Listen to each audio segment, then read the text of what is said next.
أعوذ بالله من الشيطان الرجيم. بسم الله الرحمن الرحيم. ومن أحسن قولا ممن دعا إلى الله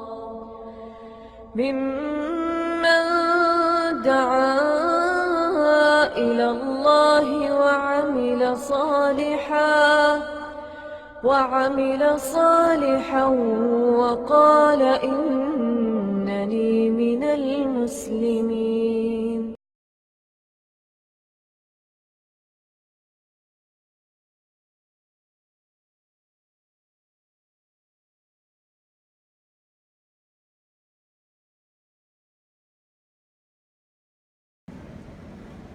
إن الحمد لله نحمده ونستعينه ونستغفره ونعوذ بالله من شرور أنفسنا ومن سيئات أعمالنا. من يهده الله فلا مضل له ومن يضلل فلا هادي له.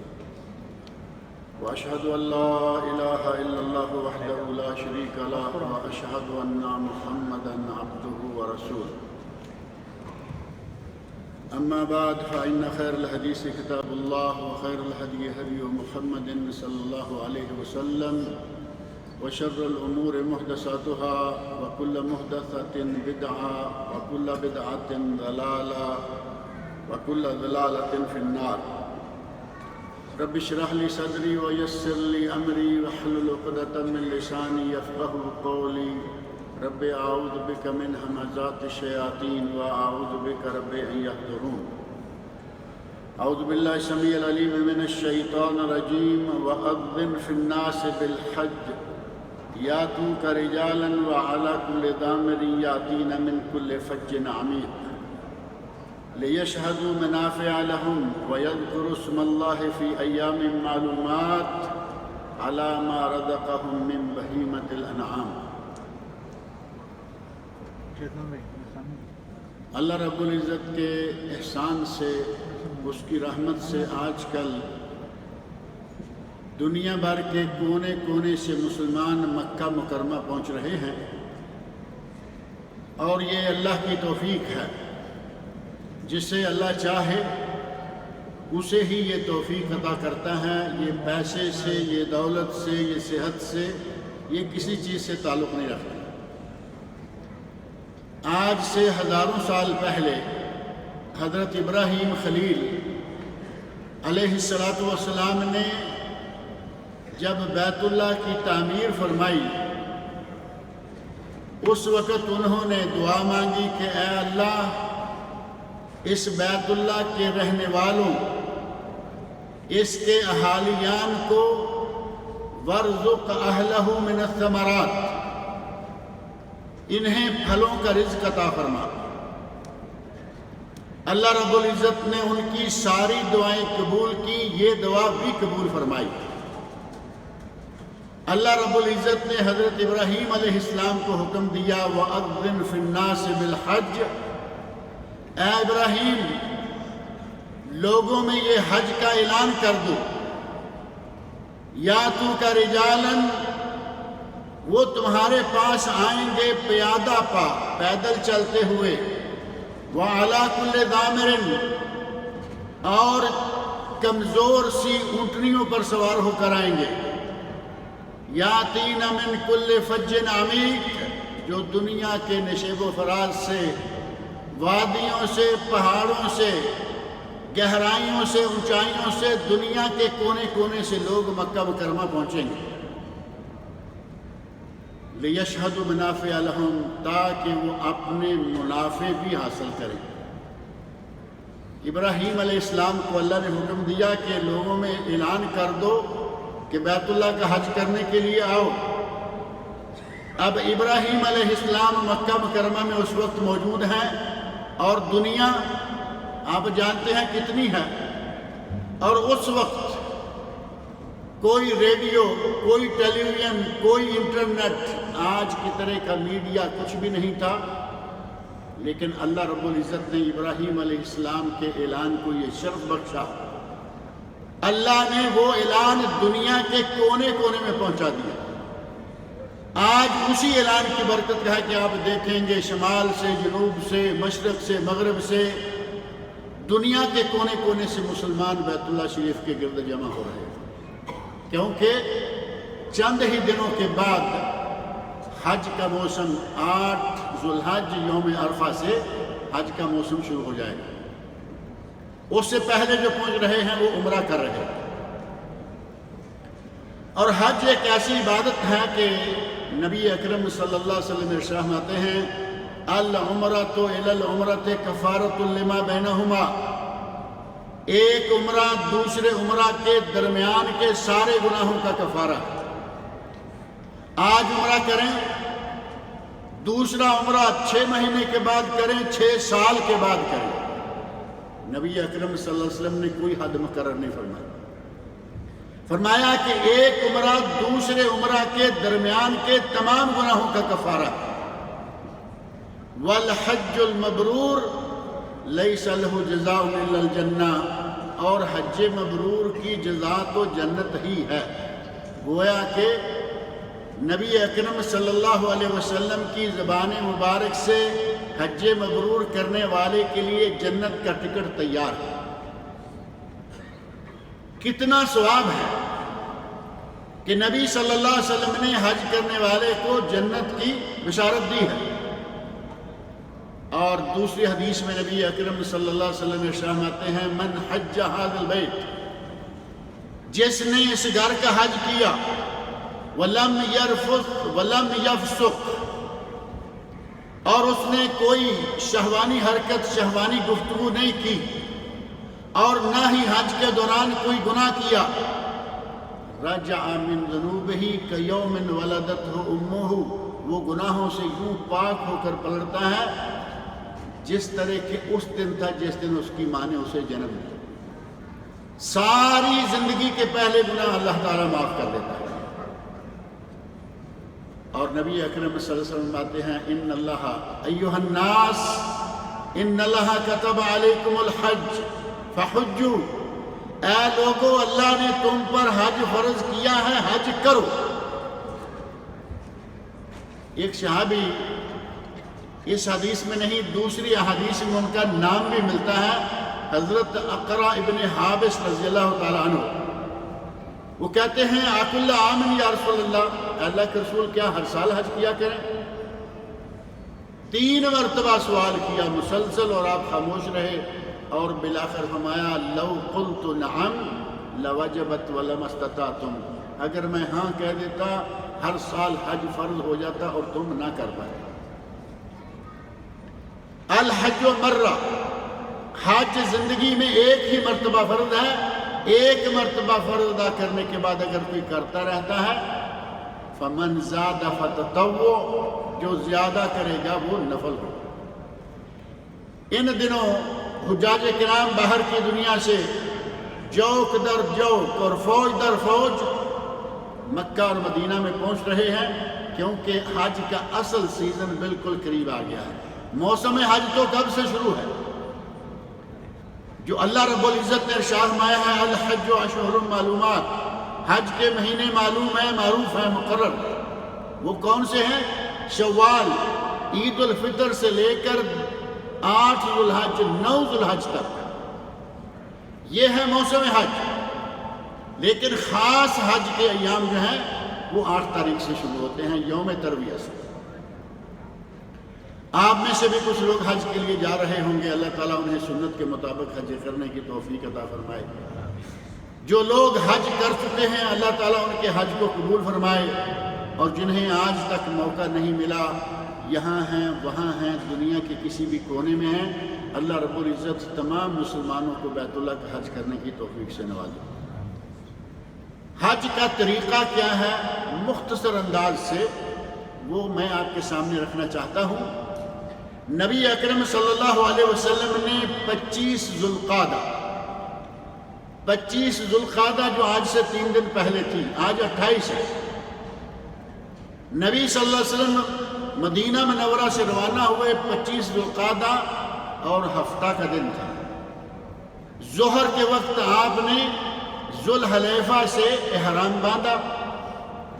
حضرت جابر رضی اللہ عنہ کی مشہور حدیث جو کہ صحیح مسلم میں ہے، اور اس حدیث میں حضرت جابر رضی اللہ عنہ نے نبی صلی اللہ علیہ وسلم کے مکمل حج کا مکمل نقشہ بتایا کہ آپ نے حج کیسے کیا، حتیٰ کہ علامہ محمد ناصر الدین البانی رحمۃ اللہ علیہ نے حجۃ النبی کما رواہ عنہ جابر پوری کتاب اسی عنوان سے لکھی ہے کہ حضرت جابر نے جس طرح نبی صلی اللہ علیہ وسلم کے حج کا نقشہ کھینچا اس کی شکل اس کتاب میں موجود ہے۔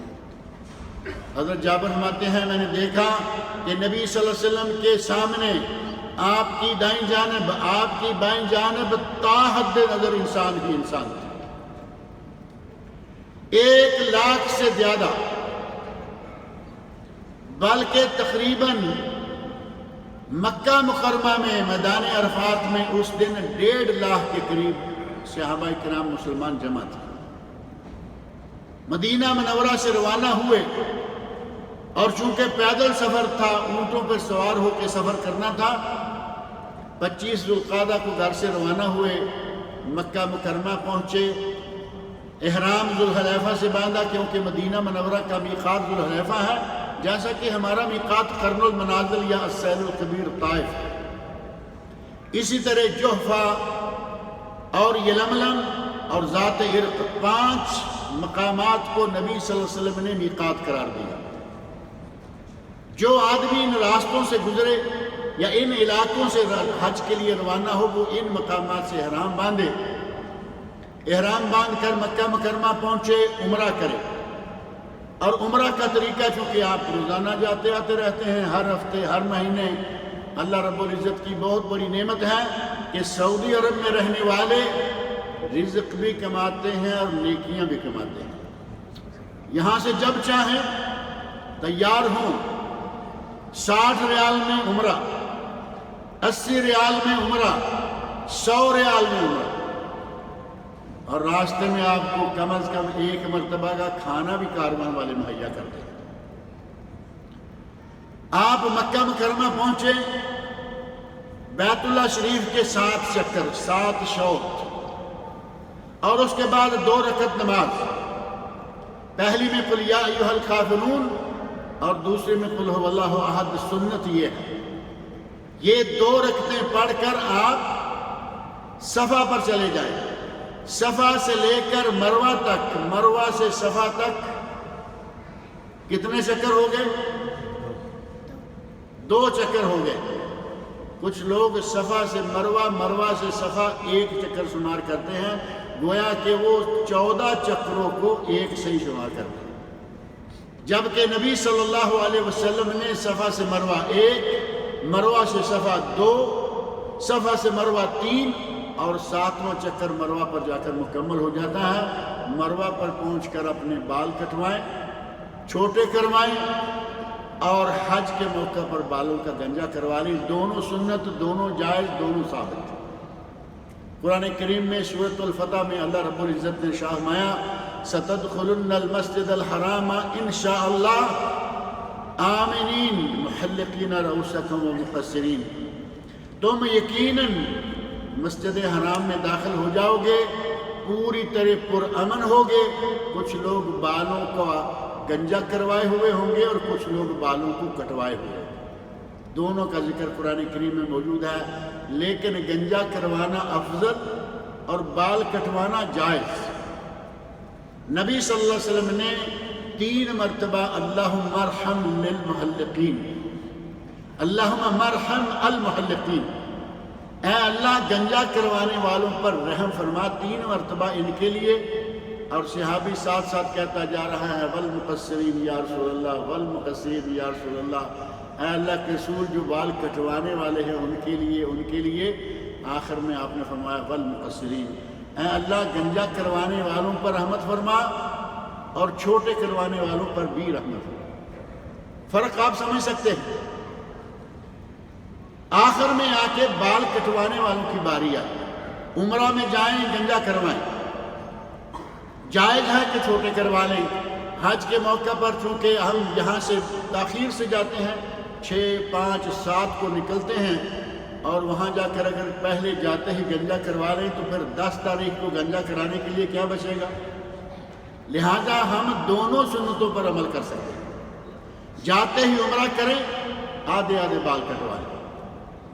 10 تاریخ کو رمی کریں بڑے شیطان کی، جمرہ کبریٰ، اور اس کے بعد گنجا کروا لیں، قربانی دیں، گنجا کروائیں، اور اس کے بعد نہا دھو کے احرام نکال کر سادہ لباس سے حج کرنے کے لیے چلے جائیں۔ اس طرح آپ کا عمرہ مکمل ہوتا ہے۔ وہ آپ جس بھی تاریخ کو مکمل کریں گے، آپ کو 8 تاریخ کا اب سادہ لباس میں رہنا ہے۔ اور یہ سادہ لباس میں کون لوگ رہیں گے؟ جو حج تمتع کرنے والے ہیں۔ حج تمتع کرنے والے عمرہ کر کے احرام کھول دیتے ہیں، بال کٹوا لیتے ہیں۔ حج قران کرنے والے جب سے احرام باندھتے ہیں تب سے لے کر 10 تاریخ تک احرام میں ہی رہتے ہیں۔ 10 تاریخ تک مسلسل، آپ اندازہ کریں کہ 25 تاریخ کو نبی صلی اللہ علیہ وسلم نے احرام باندھا۔ 25 سے لے کر اگر 29 کا مہینہ تھا تو 4 دن، 30 کا مہینہ تھا تو 5 دن، اور اگلے پھر 10 دن، 14-15 دن مسلسل احرام میں رہنا اور احرام کی پابندیوں کو برداشت کرنا، یہ بہت بڑی بات ہے۔ نبی اکرم صلی اللہ علیہ وسلم نے اسی لیے فرمایا، لو استقبلت من امری ما استدبرت لما سقت الہدی۔ اگر جو تکلیف، جو مشقت، جو شکل اب میرے سامنے آئی ہے، اگر مجھے پہلے پتا ہوتا تو میں حج قران نہ کرتا، اپنے ساتھ قربانیاں نہ لاتا، بلکہ یہاں سے آ کے قربانیاں لے لیتا اور عمرہ کر کے اپنے احرام کو اتار دیتا۔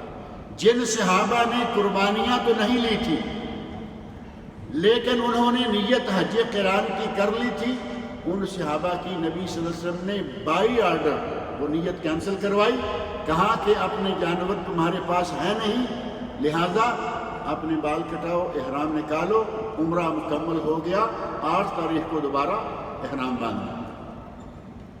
اور نبی اکرم صلی اللہ علیہ وسلم نے یہ جو تمنا کی، لو استقبلت من امری ما استدبرت لما سقت الہدی، اس تمنا کی بنیاد پر ہی اہل علم نے کہا کہ حج تمتع افضل ہے، کیونکہ یہ نبی صلی اللہ علیہ وسلم کی تمنا جو آپ پوری نہ کر پائے۔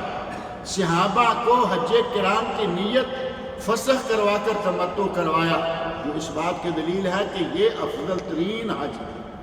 حج تمتع افضل، دوسرے نمبر پر قران، ان دونوں میں قربانی واجب ہے، اور تیسرے نمبر پر ہے حج افراد۔ حج افراد مفرد، واحد، اکیلا، اس میں عمرہ ہوتا ہی نہیں، عمرہ ہوتا نہیں، قربانی واجب نہیں، اگر کوئی دے لے تو جائز ہے، نہ دے تو اس کی مرضی۔ غرض یہ کہ آپ عمرہ کرنے کے بعد بغیر احرام کے رہیں، کوئی پابندی نہیں، نہائیں، دھوئیں، ناخن تراشیں، بال کاٹیں، خوشبو لگائیں، آپ 8 تاریخ تک فارغ ہیں۔ 8 تاریخ کو جسے یوم ترویہ کہا جاتا ہے، یوم ترویہ کو نئے سرے سے آپ نے احرام باندھنا ہے، اور یہاں سے احرام حج ہوگا۔ میقات سے احرام عمرہ تھا، آج احرام حج ہے، اور حج کا احرام باندھ کر ظہر کی نماز، عصر کی نماز، مغرب کی نماز، عشاء کی نماز اور فجر کی نماز جا کے مینا میں پڑھنی ہے۔ نبی صلی اللہ علیہ وسلم نے یہ 5 نمازیں جا کر مینا میں پڑھی، 5 نمازیں مینا میں پڑھیں۔ ساری نمازیں سنت رسول کے مطابق قصر کریں، لیکن ہر نماز اس کے وقت پر پڑھیں۔ 5 اوقات میں باجماعت نمازیں پڑھیں، لیکن قصر، دوگانا، کیونکہ نبی اکرم صلی اللہ علیہ وسلم نے ایسے ہی کیا۔ اور یہاں ایک چیز ذہن میں رکھیں کہ فجر کی نماز پڑھنے کے بعد نبی صلی اللہ علیہ وسلم ذکر و اذکار میں مشغول رہے، سورج طلوع ہوا تو آپ وہاں سے روانہ ہوئے۔ آج کل ایسا نہیں ہوتا، اگر کوئی پیدل ہے، اپنے حساب سے ہی جا رہا ہے، تو وہ اس سنت پر عمل کر سکتا ہے، کاروانوں والے آپ کو آدھی رات کے بعد یہاں سے نکال کے لے جائیں۔ سورج نکلنا تو دور کی بات ہے، فجر کی نماز بھی وہ عموماً مینا میں نہیں پڑھنے دیتے، کہیں گے جی جلدی نکلنا ہے، 1 بجے تیاری، 2 بجے تیاری، 3 بجے تیاری، روانگی۔ اور ان کی کچھ مجبوریاں ہیں، ٹریفک کے پرابلم ہوتے ہیں، بڑی ظاہر رش عالم پورا اکٹھا ہوتا ہے، اس لیے وہ جلدی نکال کے لے جاتے ہیں کہ تاکہ ہم اپنے ٹھکانے پہ وقت پر پہنچ جائیں۔ یہ سنت چھوٹتی ہے تو چھوٹ جائے، وہ فرض نہ چھوٹ جائے، جو کہ رکن اعظم ہے۔ عرفات کا قیام یا وقوف رکن اعظم، نبی صلی اللہ علیہ وسلم ارشاد فرماتے ہیں الحج عرفہ، حج تو نام ہی یوم عرفہ کا، لہذا اگر کوئی پہلے لے جائے تو پریشان نہ ہو، ان کے ساتھ چلے جائیں۔ پورا دن یہ جو آگے ہے آپ کے سامنے 9 ذو الحج کا یوم عرفہ، یہ یوم عرفہ آپ نے عرفات میں گزارنا ہے۔ یہاں حاجیوں کو حج کے موقع پر روزہ رکھنے کی گنجائش نہیں ہے، کیونکہ نبی اکرم صلی اللہ علیہ وسلم نے حج کے موقع پر میدان عرفات میں روزہ نہیں رکھا ہوا، اور حدیث بڑی مشہور ہے۔ صحابہ کرام کو شک ہوا، آپ ذکر و اذکار میں مشغول ہیں، مسلسل ذکر اور دعائیں سارا دن کر رہے ہیں، صحابہ کو شک ہوا کہ شاید آپ نے روزہ رکھا ہوا ہے۔ نبی صلی اللہ علیہ وسلم کی چچی حضرت عباس رضی اللہ عنہ کی بیوی ام فضل رضی اللہ عنہا، انہوں نے دودھ کا پیالہ اٹھایا، نبی صلی اللہ علیہ وسلم اونٹنی پر تشریف فرما تھے، دودھ کا پیالہ اونٹ پر بیٹھے بیٹھے آپ کو دیا، نبی اکرم صلی اللہ علیہ وسلم نے دودھ نوش فرما لیا۔ صحابہ کا یہ وہم ختم ہو گیا کہ آپ روزے سے ہیں یا نہیں، یعنی آپ نے روزہ نہیں رکھا ہوا۔ لیکن باہر والے لوگ جو حج میں نہیں ہیں، مکہ میں ہیں، مدینہ میں ہیں، ساری دنیا میں ہیں، وہ اگر یوم عرفہ کا روزہ رکھتے ہیں تو نبی اکرم صلی اللہ علیہ وسلم نے فرمایا صوم یوم عرفہ احتسب علی اللہ ان یکفر السنتین، اگر کوئی یوم عرفہ کا روزہ رکھتا ہے تو مجھے اللہ سے امید ہے کہ یہ 2 سالوں کے گناہوں کو معاف کر دے گا، 2 سالوں کے گناہ معاف۔ لیکن حاجی نہیں، باہر والے لوگ، یہ پورا دن ذکر اذکار میں گزارنا ہے۔ لوگ سمجھتے ہیں کہ اگر ہم جبل رحمت پر نہ چڑھے تو شاید ہمارا عرفہ نہیں ہوگا۔ جبل رحمت پر چڑھنا نہ سنت ہے، نہ ضروری ہے، نہ ثابت ہے۔ کوئی چڑھ جائے، خالی جگہ ملی، کوئی بات نہیں، لوگ دھکم پیل گرتے پڑتے اوپر۔ اصل میں جبل رحمت کے اوپر ایک چھوٹا سا پلر ہے، اس پلر کے پاس جا کے سیلفی لینا آج کل لوگ ضروری سمجھتے ہیں، تاکہ پتہ چل جائے کہ میں حج پہ آیا ہوں۔ نبی اکرم صلی اللہ علیہ وسلم نہیں گئے، کس وجہ سے ہم بھاگتے ہوئے جائیں گے؟ اگر نبی صلی اللہ علیہ وسلم گئے ہوئے ہوتے تو سنت سمجھ کر جانے میں کوئی حرج نہیں تھا۔ نبی صلی اللہ علیہ وسلم نے اپنی اونٹنی کو اس جبل رحمت کے چاروں طرف ایک راستہ بنا ہوا ہے گول سا، آگے بھی پتھر ہیں، پیچھے بھی پتھر ہیں۔ نبی صلی اللہ علیہ وسلم نے اپنی اونٹنی کو اس راستہ چھوڑ کر اس سے پیچھے اپنی اونٹنی کو قبلہ رو کر کے کھڑے کیا، اور آپ اس کے اوپر بیٹھے ہوئے۔ آپ بھی وہاں جا کے دائیں بائیں کہیں بیٹھ سکتے ہیں۔ اب جبل رحمت کے قریب جگہ نہیں ملتی، نبی صلی اللہ علیہ وسلم فرماتے ہیں وقفت ہاہنا وعرفہ کلھا موقف، میں تو یہاں بیٹھا ہوں، پورے کا پورا عرفات ہی موقف ہے، جہاں جگہ مل جائے بیٹھے، پورے عرفات کا میدان آپ کے لیے موقف ہے۔ یہاں ظہر اور عصر جمع اور قصر، سنت کے مطابق ظہر کی 2 رکعتیں، عصر کی 2 رکعتیں با جماعت ظہر کے وقت ادا کی جائیں گی۔ اگر کوئی خطبہ سن سکتا ہے تو سنیں، بہت ضروری ہے، اور اگر دور ہے، نہ اسپیکر ہے، نہ کوئی اور انتظام ہے تو کوئی بات نہیں، آپ کا حج مکمل ہو جائے گا۔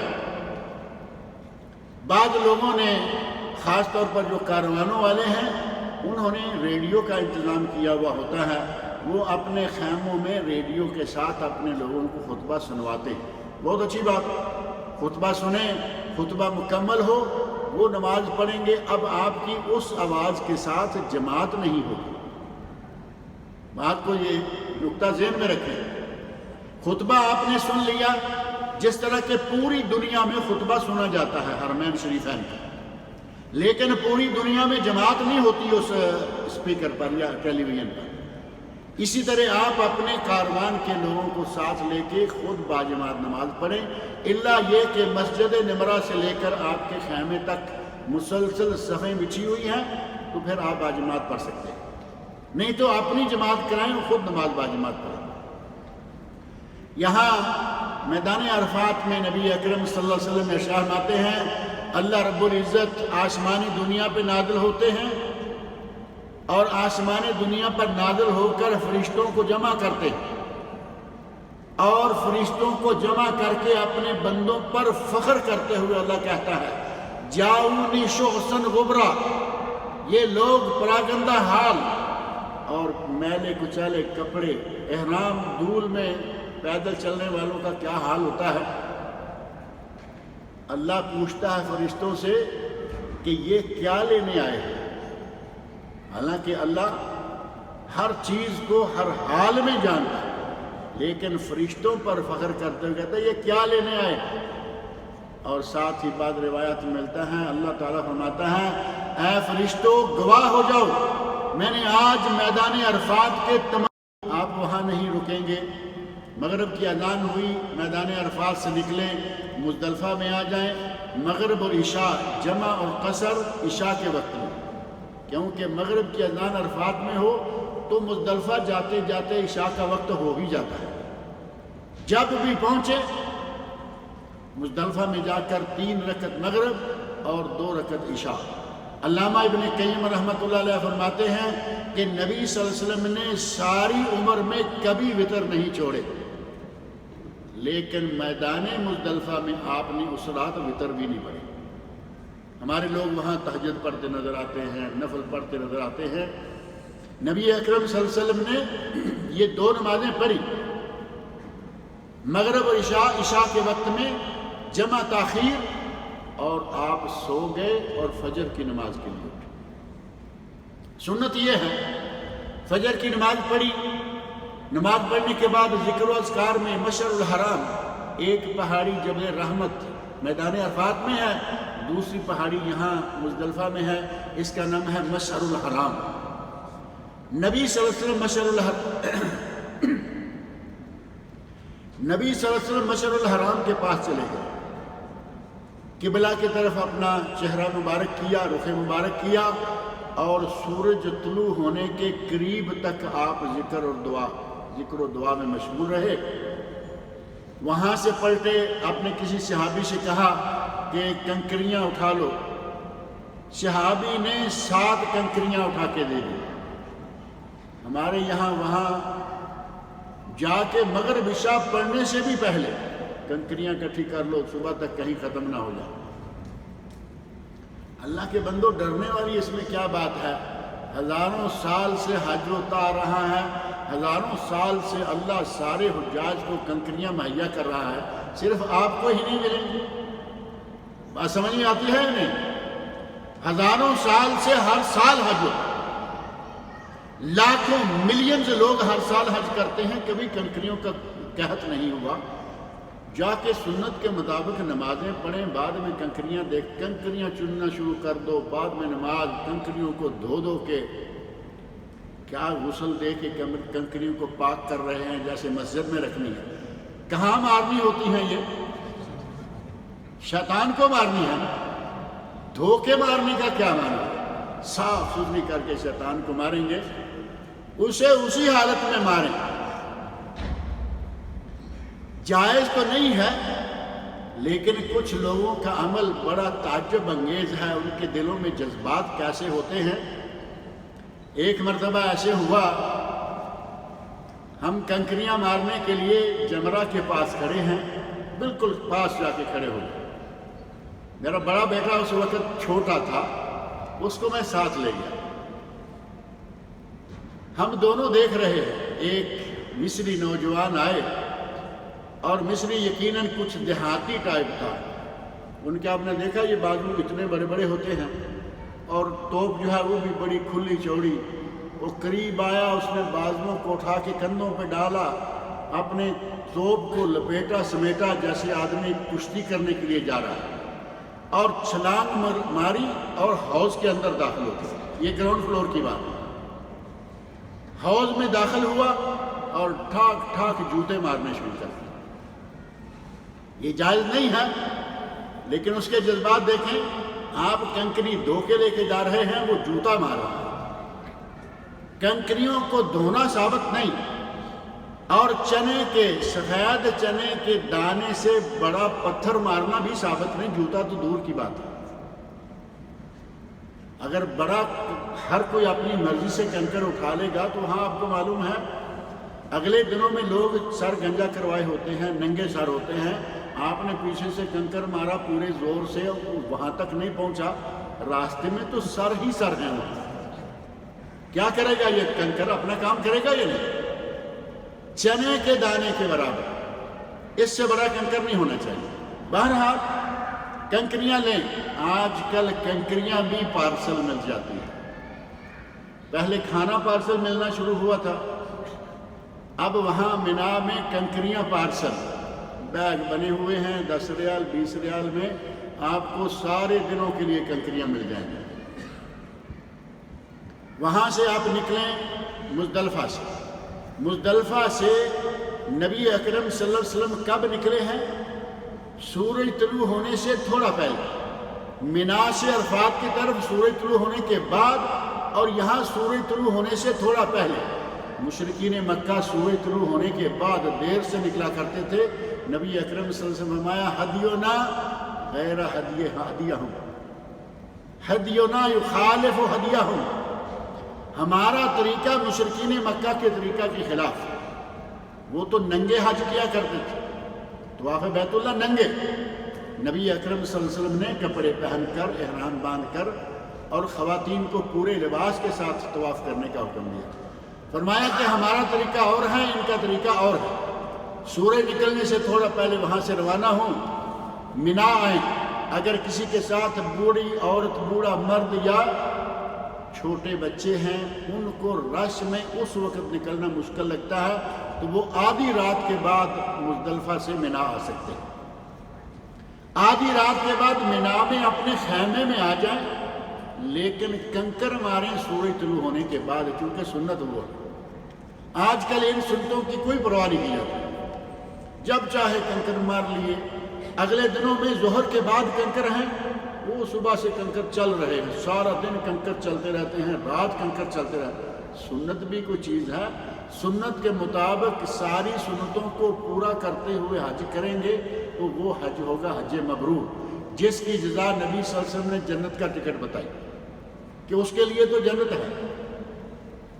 لہذا آپ وہاں سے سورج نکلنے سے تھوڑا پہلے روانہ ہوں، اور منا پہنچنے سے پہلے راستے میں آ جائے گی وادی محصر، وہ وادی جہاں ابرہہ کے ہاتھیوں کو اور اس کے لشکر کو اللہ نے ابابیل پرندوں سے تباہ کروایا تھا۔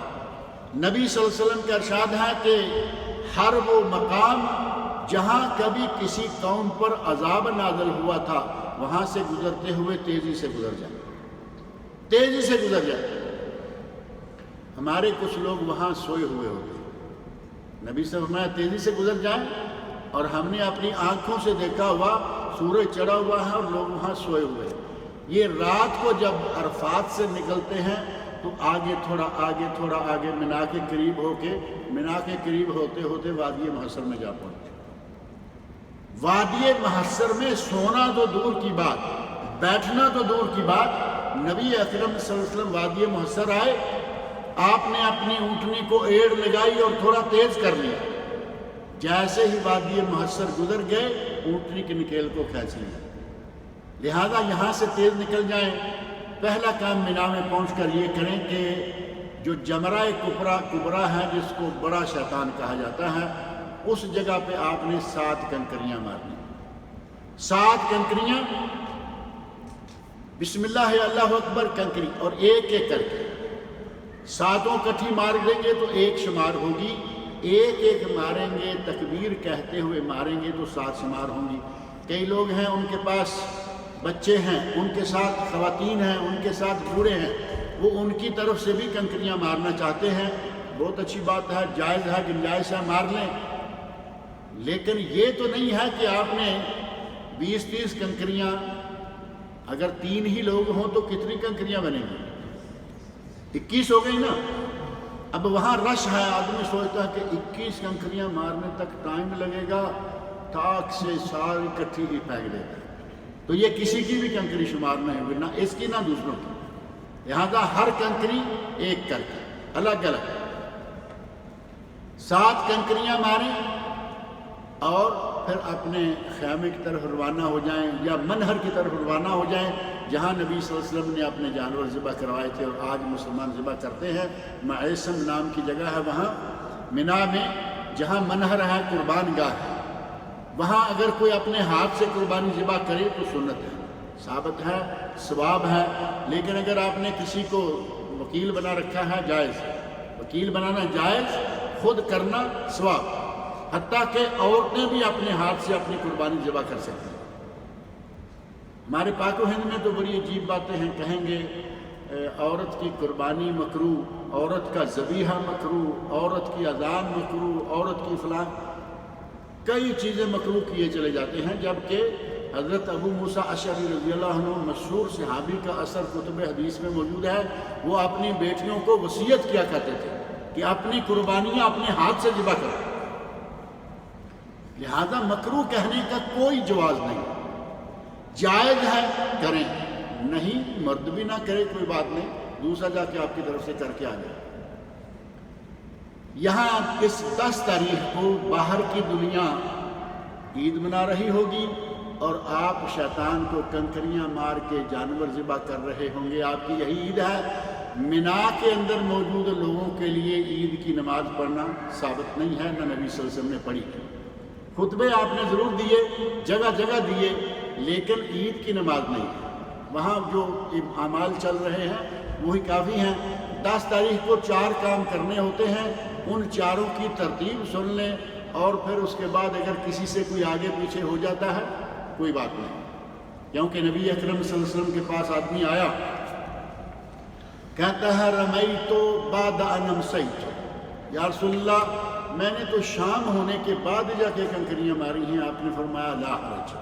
کوئی آ کے کہتا ہے کہ میں نے بال پہلے کٹوا لیے، قربانی بعد میں ذبح کی، فرمایا لا حرج، کوئی حرج نہیں۔ نبی اکرم صلی اللہ علیہ وسلم نے صحابہ کے اس دن کے 4 اعمال کی ترتیب کے بدل جانے کو کوئی خاص اہمیت نہیں دی، لیکن ترتیب کیا ہے؟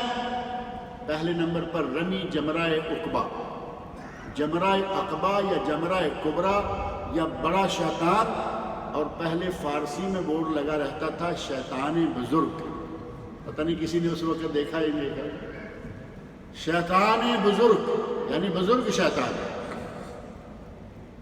ہمارے یہاں پاک و ہند میں بھی یہ لفظ تو بڑا مشہور ہے نا بزرگ کا، تو یہ فارسی میں اصل میں ہوتا ہے معزز، بڑی شخصیت، بزرگ، تو وہ چونکہ ان میں بڑا ہے، شیطانوں میں بڑا ہے، تو اس کو کہا شیطان بزرگ۔ 7 تاریخ کو پہلا کام، 10 تاریخ کو پہلا کام یہ کہ شیطان کو جا کے، بڑے شیطان کو، بڑے جمرہ کو آپ نے 7 کنکریاں مارنی ہیں، اس کے پاس کھڑے نہیں ہونا، دعا نہیں، اور اس تاریخ کو صرف 1 کو مارنی ہے، 10 تاریخ کو صرف 1 کی کنکری۔ وہاں سے اپنے خیمے کی طرف چلے جائیں، جانور ذبح ہو گیا ٹھیک ہے، اطلاع مل گئی ٹھیک ہے، نہیں ملی ٹھیک ہے، اگر آپ کے ہاتھ میں جانور ہے خود ذبح کریں، خود ذبح کریں، کسی سے کروائیں، سامنے کروا لیں۔ اب ذبح یا نہر کے بعد آپ نے بال کٹوانے ہیں، پہلے دن کٹوائے تھے آج گنجا کروائیں، دونوں سنتوں پہ عمل ہو جائے گا۔ گنجے بال ہو گئے، اب آپ احرام نکال دیجیے۔ تیسرا کام ہو جائے گا، پہلا رمی، دوسرا قربانی، تیسرا حلق یا تقصیر، اور چوتھا کام ہے طواف اور سعی۔ حج تمتع والوں کی طواف اور سعی، اور قران والے اگر سعی کر کے آ چکے ہیں تو ان کا صرف طواف، افراد والے بھی سعی کر کے آ چکے ہیں تو صرف طواف، ان کے لیے 1 طواف 1 سعی کافی ہے، اس میں کام کم ہے ظاہر ہے کہ ثواب بھی کم ہے، قربانی اس میں نہیں، صحیح 2 مرتبہ اس میں نہیں، اگر کوئی کرے تو اس کی مرضی، لیکن 1 مرتبہ کافی ہے۔ 10 تاریخ کو آپ نے یہ 4 کام جو ہیں اسی ترتیب سے کرنے ہیں، یہی سنت ہے۔ اگر ترتیب بدل جائے تو کوئی بات نہیں۔ اب آگے ہے 11 تاریخ۔ 11 تاریخ کو ظہر کی نماز کے بعد آپ نے کنکریاں مارنے کے لیے جانا ہے، پہلے چھوٹے کو، پھر درمیانے کو اور پھر بڑے کو۔ چھوٹے کو کنکریاں ماریں، ایک طرف ہو جائیں، قبلہ روح ہو کر دعا مانگیں۔ درمیانے کو کنکریاں ماریں، ایک طرف ہو جائیں، قبلہ روح ہو کر دعا مانگیں۔ بڑے کو کنکریاں ماریں اور اپنے ٹنٹ کی طرف روانہ ہو جائیں، وہاں دعا کرنا ثابت نہیں، نہ پہلے دن نہ باقی تینوں دنوں۔ یہ کنکریوں سے فارغ ہوں گے، آپ 21 کنکریاں مار کر روانہ ہو جائیں۔ نبی صلی اللہ علیہ وسلم روزانہ مکہ چلے جایا کرتے تھے اور وہاں جا کر دن میں آپ طواف کرتے۔ آج بھی جائز ہیں، جائیں طواف کریں، لیکن آپ کو رات کو واپس پہنچنا ہوگا، کیونکہ یہ رات مینا میں گزارنا واجب ہے۔ اگر کسی کی رات باہر نکل گئی تو اس پر دم واجب ہو جائے گا، اسے ایک بکری ذبح کرنا ہوگی۔ لہذا رات کو واپس پہنچنے کو سارے حساب کتاب میں رکھ کر مکہ جائیں، کیونکہ رش میں بعض دفعہ بڑا وقت لگ جاتا ہے واپس آنے میں۔ 11 تاریخ آگے 12 ذو الحج۔ 12 ذو الحج کو بھی 11 والے ہی کام ہیں، تینوں جمرات پر رمی ہے، اور اگر آپ 12 کی رمی کرنے کے بعد مغرب سے پہلے منا سے نکل جاتے ہیں، مکہ چلے جاتے ہیں، 13 کی رمی آپ کو معاف ہے اور یہ رات بھی آپ کو معاف ہے۔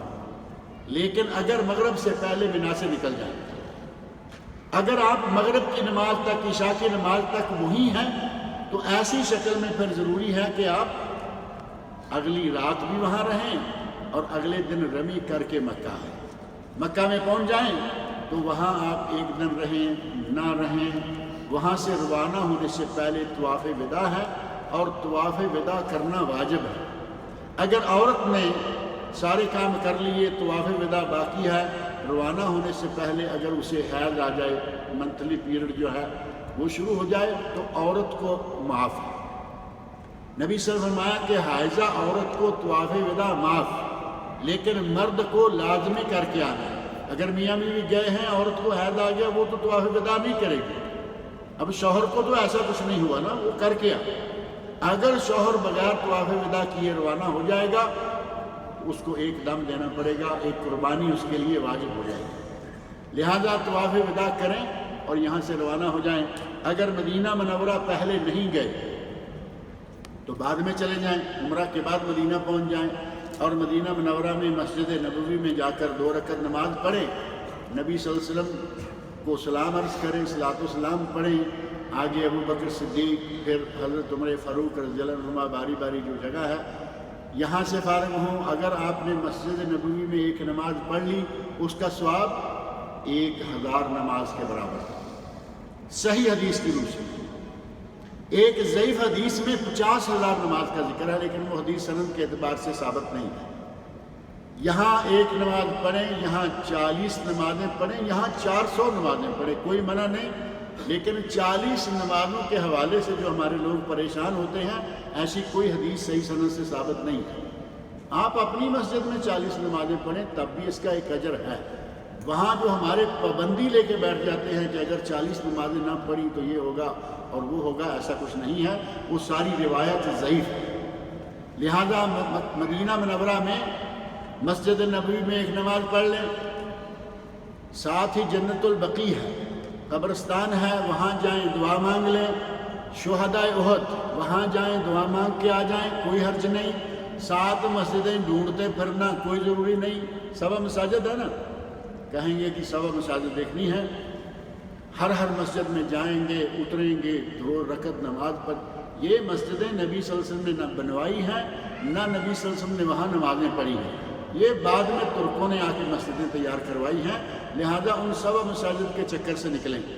سب سے اہم ترین زیارت وہاں جو ہے وہ ہے مسجد نبوی کی، دوسرے نمبر پر اہم ترین زیارت ہے مسجد قباء کی۔ مسجد نبوی میں ہیں یا کسی ہوٹل میں ہیں، وہاں سے آپ وضو کریں، مسجد قباء جائیں، کسی نماز کا وقت ہے نماز پڑھ لیں، نماز کا وقت نہیں ہے 2 رکعتیں تحیت المسجد کی پڑھیں اور واپس آ جائیں، آپ کو پورے عمرہ کا ثواب ہوگا۔ مسجد قباء میں من تطہر فی بیتہ، جس نے اپنے گھر میں وضو کیا اور پھر مسجد قباء گیا، اس میں کوئی نماز پڑھی، یعنی کوئی نماز، شرط نہیں ہے کہ کون سی ہو، کوئی بھی نماز پڑھ لی تو فرمایا اس کو پورے عمرہ کا ثواب ہوگا۔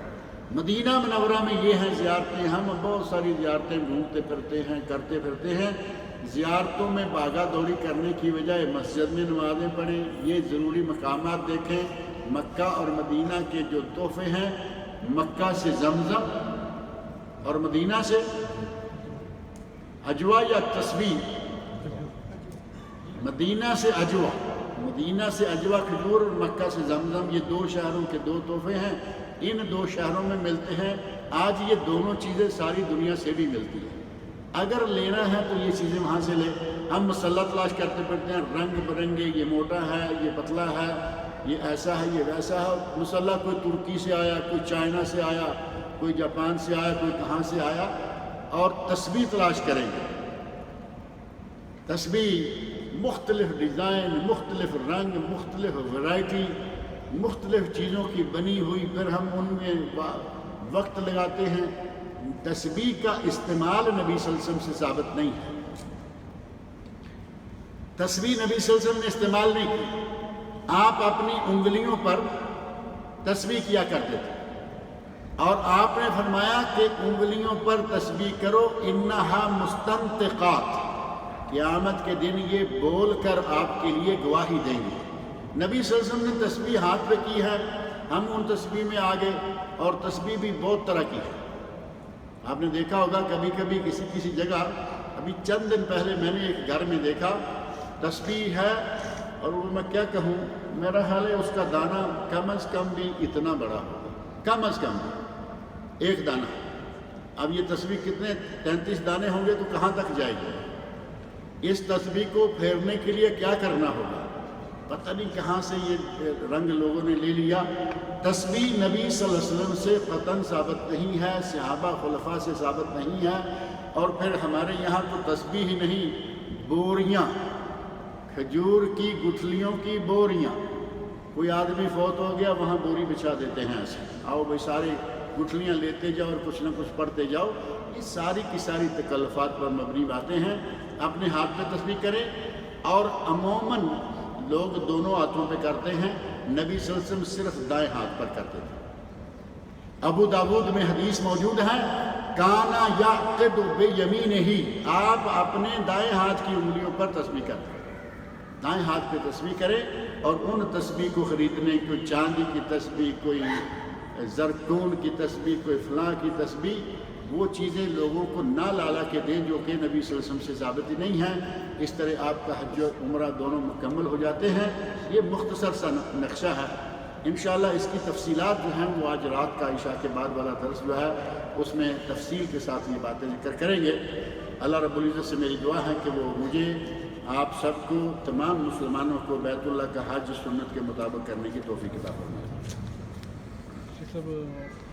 پچھلے اتوار کو میرے چھوٹے بھائی کی بیوی فوت ہو گئی ہے، دعا کریں کہ اللہ رب العزت اس کی مغفرت کرے، بشری کوتاہیاں اللہ تعالیٰ معاف کرے، اور اللہ تعالیٰ اسے جنت الفردوس میں اعلیٰ مقام عطا فرمائے۔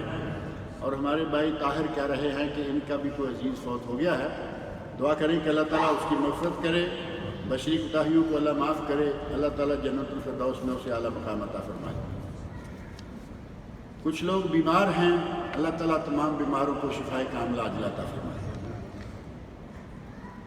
کہتے ہیں کیا عورت اور مرد کی نماز میں کوئی فرق ہے؟ قرآن و حدیث سے بتائیں۔ قرآن و حدیث میں مرد اور عورت کی نماز میں کوئی فرق ثابت نہیں ہے۔ صحیح بخاری میں نبی اکرم صلی اللہ علیہ وسلم کا ارشاد ہے، صلو کما رأیتمونی اصلی، تم نے جس طرح مجھے نماز پڑھتے ہوئے دیکھا ہے ایسے ہی نماز پڑھو۔ آپ نے نہیں فرمایا کہ مردوں یہ تمہارے لیے ہے اور عورتیں اس طرح پڑھیں جس طرح کہ آپ کی کوئی خاتون پڑھتی ہے، یا ہو سکتا تھا یا نہیں؟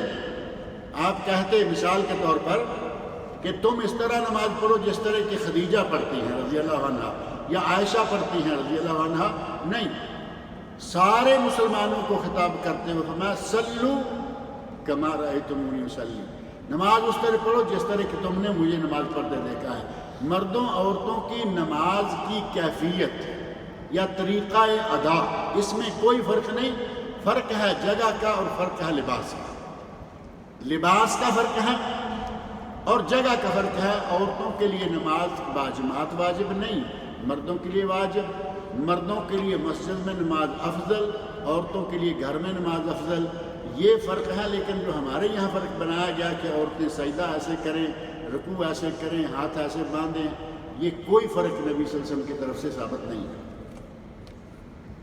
فوت شدہ آدمی کی طرف سے قربانی دے سکتے ہیں یا نہیں، اہل علم کا اس سلسلہ میں اختلاف ہے، لیکن جو ہمارے نزدیک اس سلسلہ میں دونوں رائےوں میں سے بہترین رائے ہے وہ یہ ہے کہ آپ فوت شدہ کی طرف سے قربانی دیں۔ اگر اختلاف کو دیکھتے ہوئے یہ کہا جائے کہ قربانی نہیں ہوگی تو کیا صدقہ ہوگا یا نہیں ہوگا، اللہ رب العزت اس کو ثواب پہنچائے گا، لہذا آپ قربانی دیا کریں۔ البتہ یہ ہے کہ اگر آپ نے اپنے گھر والوں کی طرف سے ایک بکرا دیا ہے تو ایک بکرا مستقل اپنے مرنے والے کی طرف سے دے دیں۔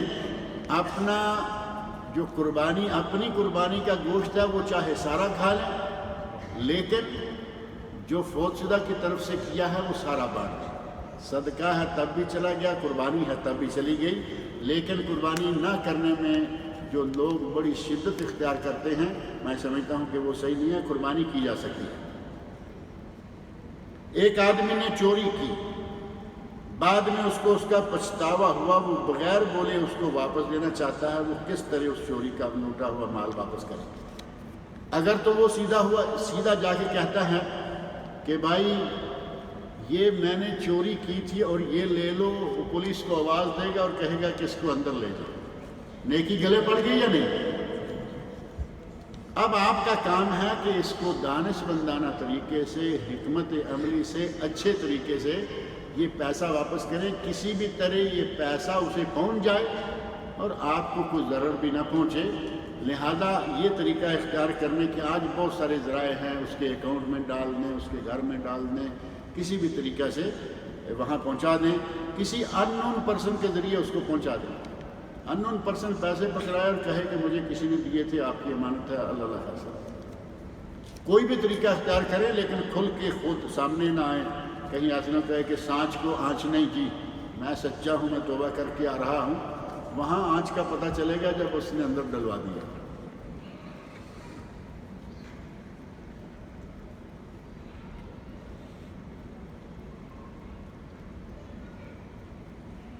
سلیم بھائی شملہ ریسٹورنٹ تھکبہ والے کے بھائی کی طبیعت بہت ناساز ہے،